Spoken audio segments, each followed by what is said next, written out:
Hello everyone, welcome back to my channel.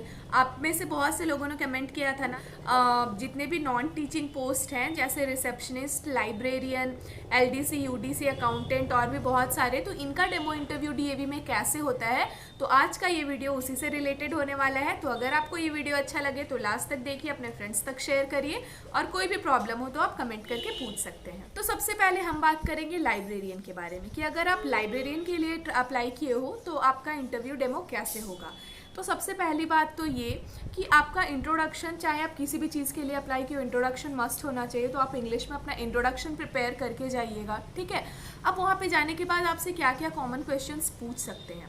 तो सबसे पहला क्वेश्चन तो ये कि आपके अकॉर्डिंग एक लाइब्रेरी में ऐसी क्या क्या चीज़ें होनी चाहिए जो कि रीडर्स को अट्रैक्ट करें, ठीक है। तो यहाँ पे आपको क्वालिटीज़ बताना है। तो आप ऐसे क्वालिटीज़ बता सकते हैं जैसे इन्वायरमेंट वहाँ पे पीसफुल होना चाहिए, लाइट प्रॉपर होना चाहिए, बुक्स अच्छे से अरेंज्ड होना चाहिए, सीट अच्छे से होना चाहिए। ये सारी चीज़ें आप अपने से आंसर कर सकते हो, ठीक है। नेक्स्ट क्वेश्चन वहाँ पे आपसे ये पूछा जा सकता है ना कि सपोज मतलब आपको बुक्स अरेंज करना है तो आप लाइब्रेरी में कैसे बुक अरेंज करोगे, ठीक है। तो वहाँ पे आपसे जनरल क्वेश्चन पूछे जाएंगे कि आप एक लाइब्रेरी को अच्छे से मैनेज तरीका से चलाने के लिए क्या क्या कर सकते हो, ठीक है। तो ये मतलब असिस्टेंट लाइब्रेरियन या फिर लाइब्रेरियन के लिए ये वाले जो भी मैं बातें बोल रही हूँ ये होने वाली है। तो नेक्स्ट क्वेश्चन वहाँ पे जो आपसे पूछा जा सकता है, आप बुक्स कैसे अरेंज करोगे, ठीक है।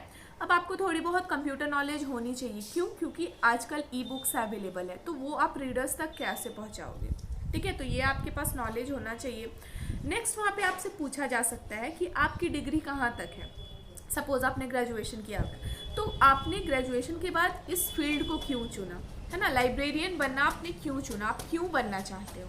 तो यहाँ पे आप जवाब दे सकते हो ना कि मुझे मतलब शुरू से ही इंटरेस्ट रहा है, मुझे बुक्स वगैरह पढ़ने का बहुत शौक रहा है, अच्छे से अरेंज करके रखने का बहुत शौक रहा है। आप अपने से आंसर फ्रेम करके दे सकते हो, ठीक है।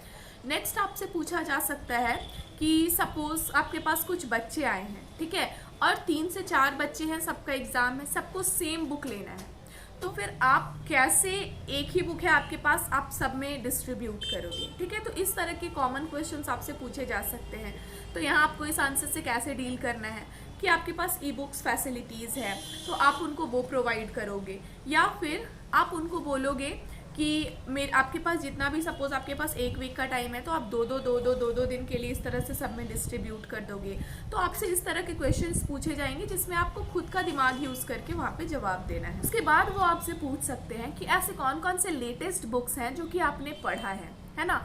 उसमें से कुछ बुक्स के नाम बताइए, उनके ऑथर का नाम बताइए। फिर ऐसा भी पूछ सकते हैं कि आपके फेवरेट ऑथर कौन कौन है। जैसे आपने प्रेमचंद के बारे में, मुंशी प्रेमचंद के बारे में बोला, तो उनकी मतलब कुछ अच्छी किताबें जो कि आपने पढ़ी है, ठीक है, इससे रिलेटेड क्वेश्चन वो पूछ सकते हैं कि अगर आपके ये फेवरेट ऑथर है तो आप इनके कुछ बुक्स बताइए।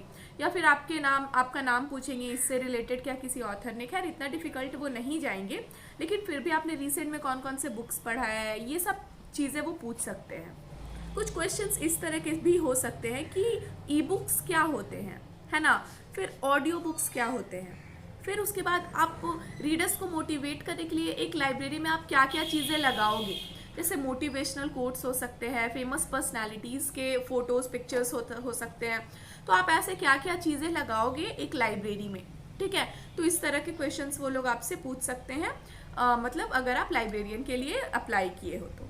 और रही बात सैलरी की, तो स्टार्टिंग में मतलब 20K to 22K स्टार्टिंग में चांसेस रहता है। उसके बाद फिर सैलरी बढ़ जाता है। सैलरी कुछ फिक्स नहीं है, आप जिस स्कूल में अप्लाई करोगे वो जहाँ का स्कूल है तो वहाँ के अकॉर्डिंग फिर आपको सैलरी दिया जाता है। तो ये हो गया लाइब्रेरियन। नेक्स्ट हम बात करेंगे रिसेप्शनिस्ट के बारे में। आपको और एक चीज़ देख कर जाना है कि लाइब्रेरी में कौन कौन से रजिस्टर्स यूज़ होते हैं, ठीक है। मेनली कौन सा रजिस्टर यूज़ होता है उसका कुछ एक नाम है, आई डोंट रिमेंबर, पर आप वो देख कर जाइएगा। नेक्स्ट हम बात करेंगे रिसेप्शनिस्ट के बारे में। तो अगर आप रिसेप्शनिस्ट के लिए अप्लाई कर रहे हो तो आपका काम क्या रहेगा। आप जैसे सपोज आपको स्कूल में रिसेप्शन में बिठाया गया, तो वहाँ पे आप पेरेंट्स से डील करने वाले हैं, है ना। तो रिसेप्शनिस्ट के लिए आपका लैंग्वेज बहुत अच्छा होना चाहिए, प्लस आपका कम्युनिकेशन स्किल बहुत अच्छा होना चाहिए। लैंग्वेज में आपको इंग्लिश हिंदी तो मस्ट है, आपको आना चाहिए, पर साथ में आप जिस भी एरिया में आपको भेजा जाएगा आप वहाँ का लोकल लैंग्वेज भी जानते हो, है ना। ये नहीं कि आप पेरेंट्स से इंग्लिश में बात कर रहे हो। दूसरा कि आपके पास कम्युनिकेशन स्किल होना चाहिए, आप पेशेंस के साथ, पोलाइटनेस के साथ कैसे पेरेंट्स को डील कर रहे हो, ये इम्पॉर्टेंट है। और एज अ रिसेप्शनिस्ट भी आपको कंप्यूटर नॉलेज होना चाहिए, बहुत ज़्यादा वास्ट नहीं, पर बेसिक कंप्यूटर नॉलेज जो होता है वो आपके पास होना चाहिए। आप इस चीज़ के लिए भी इंटरव्यू देने जा रहे हो तो आपको इससे रिलेटेड क्वेश्चन पूछा जा सकता है कि आप कंप्यूटर से रिलेटेड नॉलेज हो गया, या फिर आप पेरेंट्स, या फिर आप जैसे बहुत क्राउड को डील करना है तो आप वो कैसे डील करोगे, ये सबसे रिलेटेड आपसे क्वेश्चन पूछा जा सकता है। पर आपको कोशिश करना है कि आप इंग्लिश में चीज़ों को डील करो, ठीक है। नेक्स्ट हम देखेंगे लैब असिस्टेंट के बारे में। तो रहा बात लैब असिस्टेंट का, ठीक है। तो लैब आप फिजिक्स, केमिस्ट्री, बायो, आप किसी भी लैब में जा सकते हो, है ना। तो लैब में जाने के लिए क्या होना चाहिए ना, कि आपके पास थोड़ा बहुत सब्जेक्ट नॉलेज के साथ साथ कैसे कैसे एक्सपेरिमेंट्स को करवाते हैं, या फिर एक लैब कैसा होना चाहिए इस चीज़ से के रिगार्डिंग नॉलेज होना चाहिए, है ना।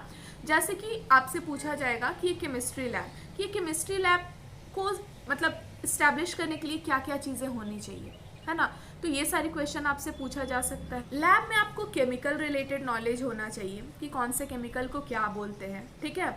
उसके बाद फिर इंडिकेटर्स का नॉलेज आपको होना चाहिए, है ना, कि कौन सा इंडिकेटर कौन से कलर में चेंज होता है, इन सब के बारे में आपको होना चाहिए। उसके बाद फिर कौन से केमिकल को कैसे किस जगह पे रखना चाहिए, बच्चे उन्हें कैसे होल्ड करें, इन सारी चीज़ों से रिलेटेड। और आपसे क्वेश्चंस वो लोग किस तरह से पूछ सकते हैं कि जैसे आपके पास कोई बच्चा आया है ना, उसको ये वाली एसिड यूज़ करना है, ठीक है, तो आप उसको कैसे यूज़ करने दोगे, वो उस चीज़ को कैसे होल्ड करेगा।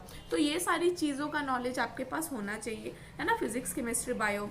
अगर आप अप्लाई कर रहे हो पीटी टीचर के लिए, फिजिकल एजुकेशन के लिए, तो वहाँ पे आपको फील्ड रिलेटेड नॉलेज होना चाहिए। और साथ साथ में ये एक ऐसा चीज़ है ना जिसमें फील्ड रिलेटेड नॉलेज के साथ साथ आपको बुक्स का भी नॉलेज होना चाहिए, है ना, आपको थ्योरी का भी नॉलेज होना चाहिए, क्योंकि पीटी टीचर दोनों चीज़ें भी देखते हैं, ठीक है। तो ये हो गया पीटी टीचर के लिए। रहा बात अकाउंटेंट, एलडीसी, यूडीसी अकाउंटेंट। तो एलडीसी वो लोअर हो गया, यूडीसी अपर पोस्ट हो गया, है ना। तो इसके लिए आपको क्या चाहिए ना, अकाउंटेंट के लिए आप जा रहे हो तो आपका कंप्यूटर नॉलेज मस्ट है। कंप्यूटर में भी क्या, जैसे आपको एमएस ऑफिस, एमएस एक्सेल, आपको कैलकुलेशन आना चाहिए। फिर अगर आप अकाउंटेंट के लिए जा रहे हो तो आपको मनी रिलेटेड नॉलेज होना चाहिए, है ना, कि पैसे को मतलब कैलकुलेशन तो मस्ट है ही, आपको मनी मैनेजमेंट आना चाहिए, ठीक है। और ये सारी चीज़ें हो गई। नेक्स्ट कि इसमें आपका एक्सपीरियंस भी काफ़ी मैटर करता है, तो आपके पास आपका एक्सपीरियंस सर्टिफिकेट भी होना चाहिए, तो वो अगर आपके पास है तो आप उसे लेकर जा सकते। सारी चीज़ें हो गई। तो जितने भी नॉन टीचिंग पोस्ट है ना, तो उसमें आपको एट ए टाइम वो क्वेश्चन देंगे, है ना, आपको सिचुएशन बेस्ड क्वेश्चन भी दे सकते हैं कि आप इस चीज़ से कैसे डील करोगे, इस चीज़ से कैसे डील करोगे। तो आपके लिए कम्युनिकेशन, बहुत आपका कम्युनिकेशन स्किल अच्छा होना चाहिए, प्लस साथ में आपका लैंग्वेज बहुत अच्छा होना चाहिए, और आप चीज़ों को कैसे डील करते हो आपको वो बोलना आना चाहिए। तो ये सारी चीज़ों का आप ध्यान रखिएगा, तो आपका क्वालिफाई हो जाएगा। और मिलते हैं फिर नेक्स्ट वीडियो के साथ।